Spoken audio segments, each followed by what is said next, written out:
NEOM തുറമുഖത്തിന്റെ പ്രവർത്തനങ്ങൾക്കായി ഇറക്കുമതി ചെയ്ത ഓട്ടോമേറ്റഡ് ക്രെയിനുകൾ 10 സൗദി വനിതകൾ നിയന്ത്രിക്കും. ഇതിനായുള്ള പരിശീലന പദ്ധതികൾക്ക് തുടക്കമായി. 2 വർഷം നീണ്ടു നിൽക്കുന്നതായിരിക്കും പരിശീലനം. സൗദിയിൽ ഇതാദ്യമായാണ് ഇത്തരം ക്രെയിനുകൾ ഉപയോഗിക്കുന്നത്. നിയോം തുറമുഖ പ്രവർത്തനങ്ങൾക്കായാണ് ഓട്ടോമേറ്റഡ് ക്രെയിനുകൾ ഇറക്കുമതി ചെയ്തത്. ഇത്തരം ക്രെയിനുകൾ എത്തുന്നത് സൗദിയിൽ ഇതാദ്യമായാണ്.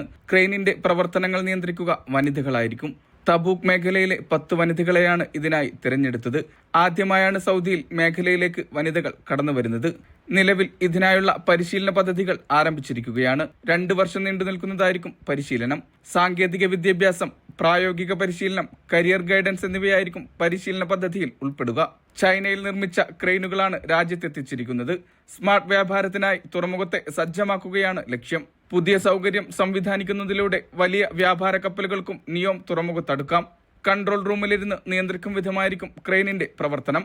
ഓട്ടോമാറ്റഡ് ട്രാൻസ്പോർട്ട് സംവിധാനം, ലോജിസ്റ്റിക് ശേഷിയുടെ വികസനം, കപ്പലുകൾക്കായുള്ള തുറമുഖ പാലം തുടങ്ങിയ സംവിധാനങ്ങളും ഒരുക്കിയിട്ടുണ്ട്. Mishal Cherpulassery, media 1, Riyadh.